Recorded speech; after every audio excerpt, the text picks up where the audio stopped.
guys, Holding Alex with you here, bringing you Black Clover anime review. This was episode 72 titled Saint Elmo's Fire. This was a very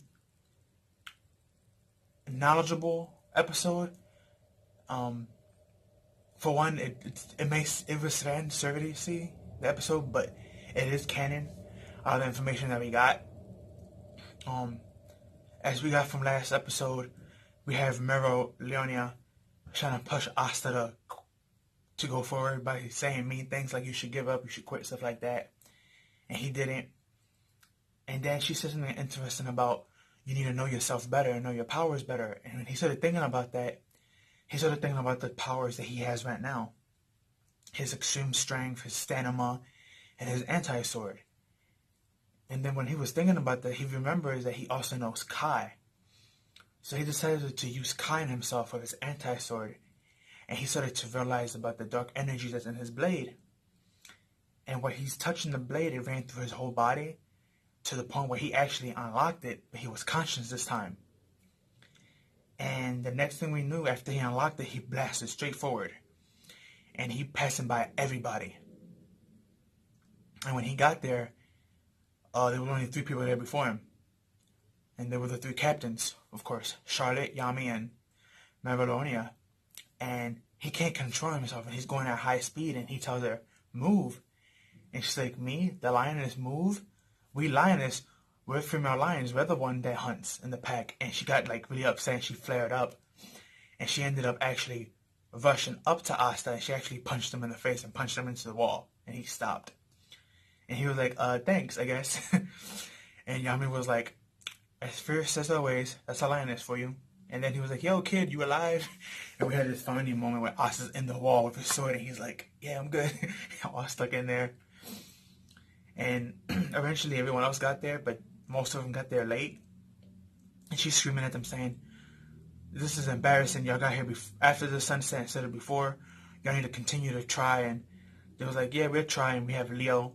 And Leo mentioned something very interesting, because he's the one who gave this name to Asta, for those who are anime onis. If you're a manga reader, then you probably already know this. But Asta, when he uses that black power, they usually call him Black Asta. And that term comes from actually Leo, because Leo was the one who gave him that. Because when he saw him in that new form, he's like, oh, you have a new transformation. I'm going to call you Black Asta. So that's just a little fun side note that one of Asta's rivals was actually the one to give him that transformation name. So that was nice to note and a good callback. But they got there and they saw the Hotspring and everyone got happy. But so Charlotte's lieutenant got kind of upset. She was like, I'm not gonna let none of y'all see my captain. And she used her earth magic to make a wall. That way it's a divider now. So instead of being one big Hotspring, it's 2. One for the boys and one for the girls.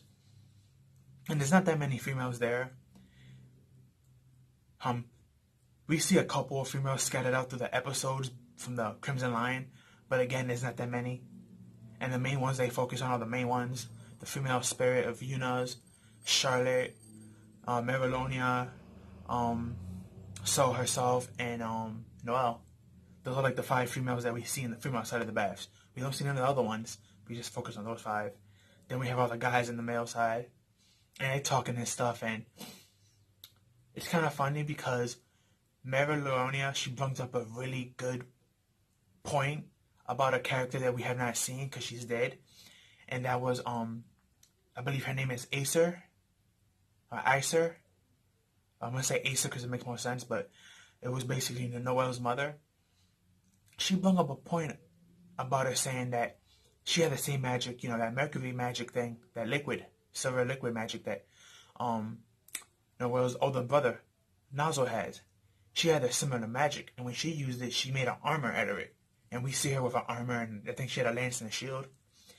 And she said, I fought your mother plenty of times, and even though I was known in the battlefield as the lioness that never lost, when it came to your mother, we battled plenty of times, but not even once, I have never won against her. And I was like, whoa, that's some important information. I mean, look how powerful and knowledgeable Marilonia is, and she has never once able to beat Noelle's mother. That just shows you how powerful and insane Noelle's mother must have been. It's sad that she died, but that was one heck of a powerful woman. Not to mention, it was also stated that she taught her about this hot spring place, which is called Elmo's Fire. St. Elmo's Fire. That's the name of the liquid that comes out from the hot spring, or the geyser, I should say, of this area. So it was very nice to get that knowledge and that callback. And then she put her fist to Noelle's head, and she was telling, you must have passed your mother, because even though you look like her, you don't have none of her other traits. You don't got her magic. You don't got her calmness. You don't got her control. And like Noelle felt like she felt happy at first that somebody was finally talking about her mom to her in a good way, but then she felt like super down and depressed because like she was mentioning all her negatives. And it's basically comparing how far Noelle is from her mom.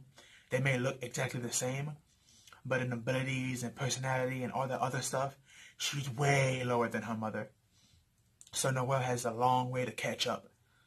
But we know that she's trying, and with the rest of the help of the Black Bulls, mainly Asta, we know eventually she'll catch up.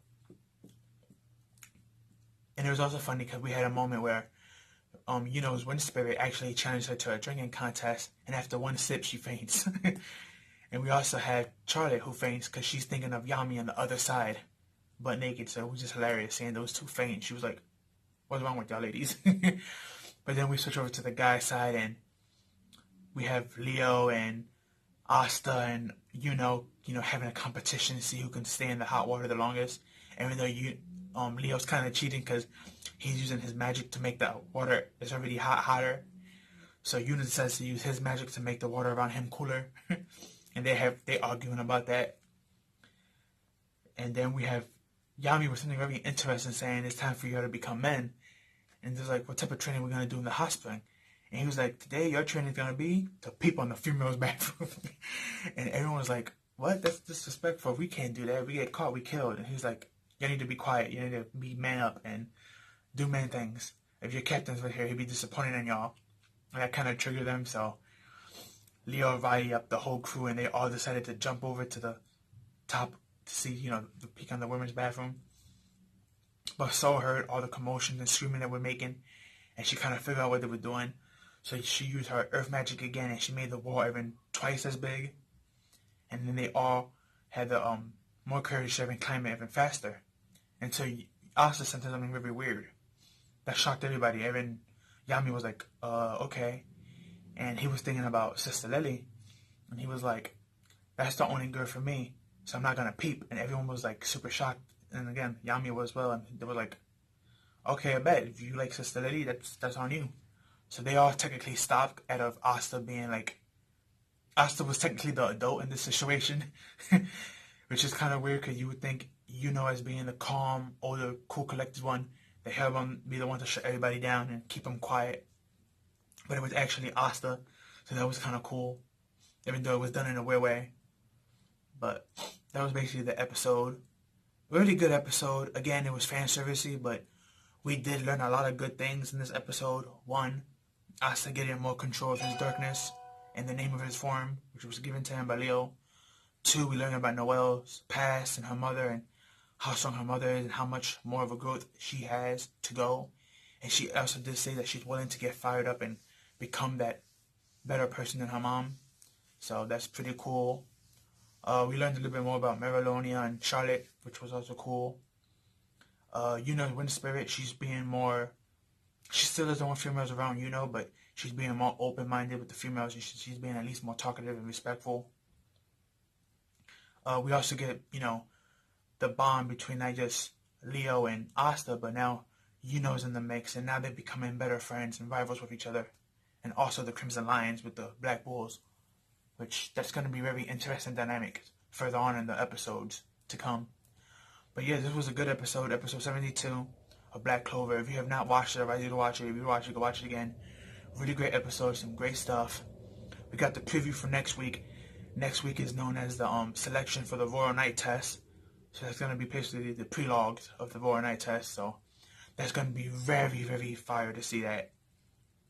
And I can't wait because we've seen a lot of characters in the preview for it. And we get to see that one guy with the black mask that looks like Gen Kaneki from Tokyo Ghoul and the red hair.